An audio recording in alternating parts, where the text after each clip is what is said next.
I have run a personal brand for 7 years, but I wouldn't do it again. Now, I mentioned this insight very quickly in another video, and Beyonce picked up on it and asked in the comments, something that you said piqued my interest. You said you will never own a personal brand again. Why not a personal brand, or what are the differences between personal brands versus non-personal brands? Well, Beyonce, here's your answer. I'm going to run through the 8 key criteria to consider when deciding between starting a personal brand or a business brand, and which wins on each criteria. Plus, I'll also share what I'm planning to do with my business now that I have a personal brand on my hands, but probably wouldn't make that decision again. So here are the criteria we'll be discussing. First, the ease of the business idea. Second, ease and cost of starting up. Pivot potential, durability, scalability, power of the brand, CEO freedom, and sellability. So first, let's get into ease of the business idea. So let's say, for example, that you know that you love fashion, but you don't have a specific business idea quite yet.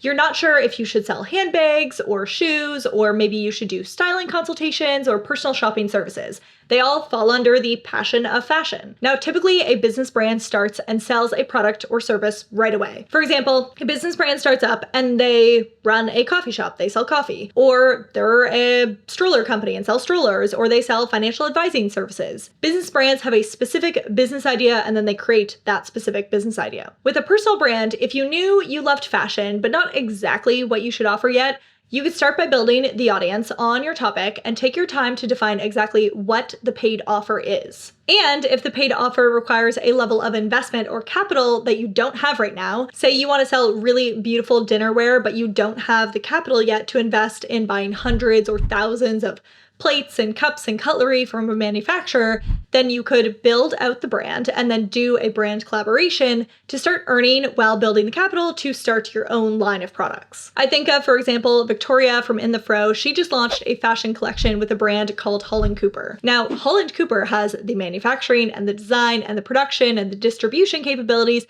that Victoria doesn't have. So Victoria launches a collection which she designed in collaboration with Holland Cooper. So she's creating the products and earning while potentially also building the ability and the capital needed to launch her own fashion brand. Now, I should say I have no insider insights here. Maybe Victoria has no plans to launch her own fashion line. I don't know, but I would say that it's a very well-trodden path, so if she chose to do that, I wouldn't be surprised. So in summary, if you have a specific business idea, a business brand is really great. If you're not 100% nailed yet on what exactly the business idea or the paid offer is yet, then a personal brand is a lot more flexible and allows you to build the audience while developing out your specific idea. And so you can also communicate with that new audience about what that idea should be. So because I think a personal brand is the more flexible one here, I think it wins for this category. Next, let's talk about ease and cost of starting up. So this one is a major factor if content creation is going to be a chosen form of marketing for you. So when I started creating content, it was a team of me, myself, and I. I was straight out of college and I didn't have the funds to pay someone to create the content for me. So I created all the content, and by extension, my audience automatically started building a relationship with me. Now, some businesses start this way, but then with time, they hire on other team members to also create content, so relationships are built with multiple people. The challenge is you need to do everything you can to keep those team members long-term, and they suddenly have a lot of leverage as the one who has a connection with your audience over you as the business owner. So for a personal brand, this is way easier and cheaper, both in the startup phase and then in the long term, to be a personal brand. It's more costly in the startup phase to be paying someone to create the content, and long term, again, they have strong leverage to make demands to stick around. This could, of course, be mitigated by adding multiple different characters to the content creation, so your audience doesn't just develop one relationship with one other person, but with multiple different personalities. So in terms of the winner, personal brand definitely gets it when it comes to ease and cost of starting up. Next, let's talk about pivot potential. So business brands are built around an idea or a product or service. If your business sells copywriting services,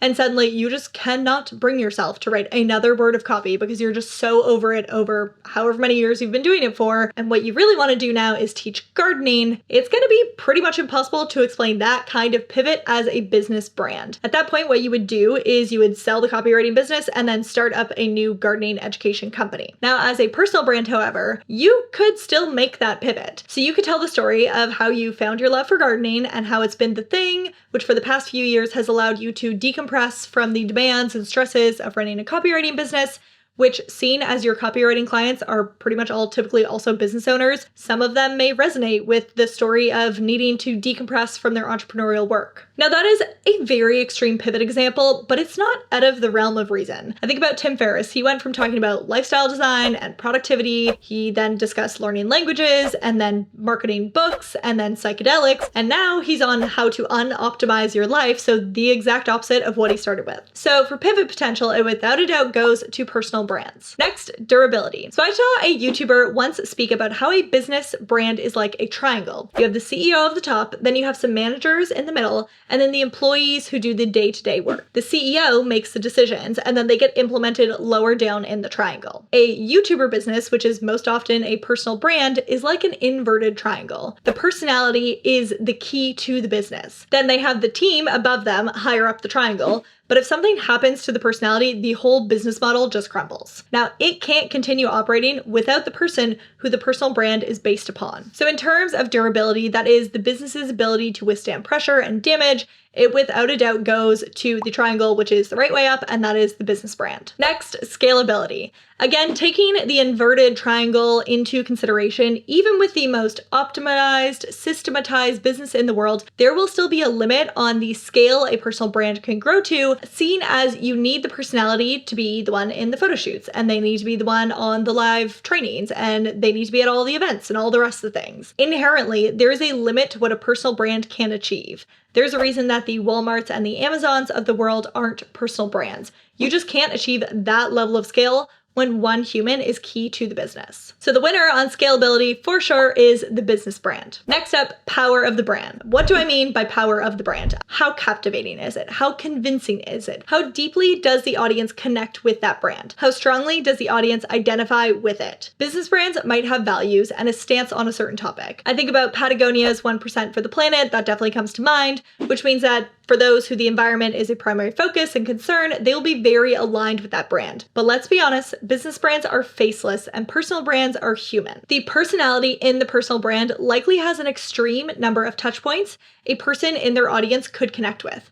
I think about Jenna Kutcher. So if you've also had a miscarriage, you relate deeply to her. If you're from the Midwest, then she probably feels like she could be your neighbor. If you've struggled with loving your body or wanting more than just a windowless cubicle, or if you were a photographer before, or if you're also on a non-toxic skincare kick, then you deeply relate to her. Also, if you're religious, she speaks a lot about how God's will influences her business decisions. Again, if that's the case for you, you relate deeply to her. There is a reason that business brands hire celebrities and influencers to be their spokespeople and also feature in their advertisements.